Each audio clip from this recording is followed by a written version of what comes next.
अस्सलामुअलैकुम नाजरीन। Altaf voice channel की जानिब से आप सबको खुश आमदीद। उम्मीद है आप सब खैरियत से होंगे। दोस्तों, मेरी आज की वीडियो कुरुलुश औरहान के बारे में है और आज की इस वीडियो में हम इस सीरीज़ की नई किस्त का तफसीली रिव्यू भी करेंगे और साथ ही एक निहायत अहम और बड़ी खबर पर भी बात करेंगे। जैसा कि मैंने अपनी पिछली वीडियो में आप लोगों को बताया था कि अगरचे डेफनी का किरदार सीरीज में आ चुका है, लेकिन मैं बेसब्री से इस पोर्चा खातून के आने का इंतजार कर रहा था और मेरी तवज्जो वहीं अटकी हुई थी। तो लगता है कि मोहम्मद बोजदाग ने मेरी ये बात नोटिस कर ली है और इस सीरीज के लिए आखिरकार इस पोर्चा खातून को फाइनल कर लिया गया है।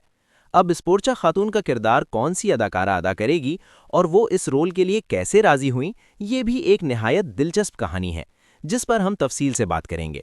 चलते हैं आज की वीडियो के असल मौजू की तरफ। अगर मैं कुरुलुश औरहान की इस किस्त का मजमूई रिव्यू करूं तो मेरे नज़दीक बनावटी राइटिंग के बावजूद ये किस्त काफ़ी बेहतर रही।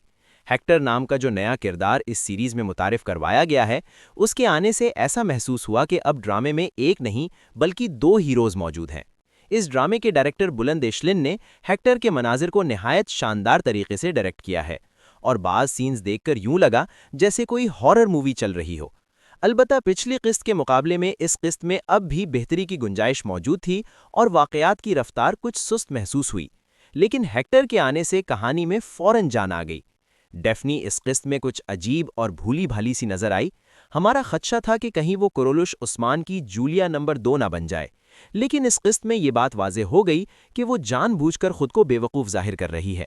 मेरा मानना है कि वो काई कबीले के लिए किसी बड़ी आजमाइश का सबब बनेगी, लेकिन आखिरकार अब्दुर्रहमान उसे संभाल लेगा और वो बदल जाएगी, जिसके बाद हमें सीरीज में एक नया कपल भी देखने को मिलेगा।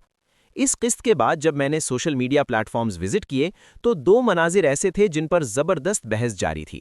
एक मंजर फातिमा और फ्लेवियस का था जिसमें वो परिंदों को आज़ाद करते हैं और दूसरा मंजर औरहान और नीलुफर का था। फातिमा और फ्लेवियस वाले मंजर में दोनों की अदाकारी लाजवाब थी। फिर एक और सीन में जब फ्लेवियस कबीले में दाखिल होता है तो साफ महसूस होता है कि फातिमा उसे देखे बगैर भी महसूस कर रही थी, और जब फातिमा कैद में होती है और फ्लेवियस उसे बचाने आता है तो ये हकीकत खुलकर सामने आ जाती है कि दुनिया का सबसे बड़ा खौफ अपने प्यारों को खोने का खौफ होता है। फातिमा के किरदार के हवाले से ये बात भी सामने आई है कि वो पहले बहुत शरारती और चुलबुली लड़की थी, लेकिन जंगों में जाने के शौक ने उस पर उसकी हिम्मत से ज़्यादा जिम्मेदारियां डाल दीं। इसी वजह से उसकी ज़ाती ज़िंदगी, उसकी पसंद नापसंद सब कुछ दब कर रह गया। दोस्तों, मैं ज़ाती तौर पर 8 साल से लेकर 18-19 साल की बच्चियों के साथ काम करता हूं और मैं हमेशा उनकी माँओं को यही मशवरा देता हूं कि अगर आप अपनी बच्चियों को मोहब्बत नहीं देंगे और सिर्फ जिम्मेदारियों में जकड़ देंगे तो वो मोहब्बत और तवज्जो बाहर तलाश करेंगी। वक्त से पहले उन्हें इतनी मोहब्बत दें कि वो आपको अपनी दुआओं में खुद ब खुद याद रखें। शादी के मामले में लड़की की पसंद नापसंद पूछना उसका शरई और इखलाकी हक है, लेकिन फातिमा के मामले में उस पर ज़बरदस्ती की जा रही है। रियासत की जिम्मेदारियों का बोझ डालकर उसकी अपनी शनाख्त मिटाई जा रही है, जो कि सरासर गलत है। इसी किस्त में एक सीन ऐसा भी था जो खासा शर्मनाक महसूस हुआ जब औरहान के बच्चे पूछते हैं, बाबा क्या आपने हमारी माँ को अगवा किया था? और औरहान जवाब देता है, एक बार नहीं कई बार। अगर इसी किस्म का सीन मुस्तकबिल में फातिमा और हलीमा के लिए भी बनाया गया तो ये निहायत अफसोसनाक होगा। मोहम्मद बोजदाग इस कहानी के जरिए ये पैगाम देना चाहते हैं कि लड़कियों से रिश्ते तय करते वक्त उनकी राय लेना ज़रूरी है। पैगाम अच्छा है लेकिन अंदाज कमज़ोर है।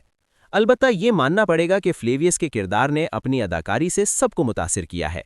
इंस्टाग्राम पर इस वक्त ऐसे कमेंट्स की भरमार है जिनमें लोग कह रहे हैं कि फ्लेवियस वाले अदाकार को औरहान बनाना चाहिए था। मुमकिन है कि इस किरदार की बढ़ती हुई मकबूलियत को देखते हुए मोहम्मद बोजदाग इसका स्क्रीन टाइम कम कर दें। बहरहाल खामियों के बावजूद ये किस्त ऐसी थी जो सीरीज़ के बारे में आने वाले पिछले मनफी रिव्यूज़ को काफ़ी हद तक भुला देती है। इस किस्त की सबसे बड़ी खूबी ये रही कि इसमें औरहान गाजी की सियासी सोच और विजन को नुमाया करने की कोशिश की गई है। आखिर में मैं यही कहूँगा कि तारीखी और इस्लामी ड्रामों में मियाँ बीवी के रिश्ते को एक हद के अंदर रहकर दिखाना चाहिए। दोस्तों, ये थी आज की वीडियो। आप अपनी कीमती राय कमेंट्स में ज़रूर शेयर कीजिएगा। वीडियो देखने का बहुत बहुत शुक्रिया। अल्लाह हाफ़िज़।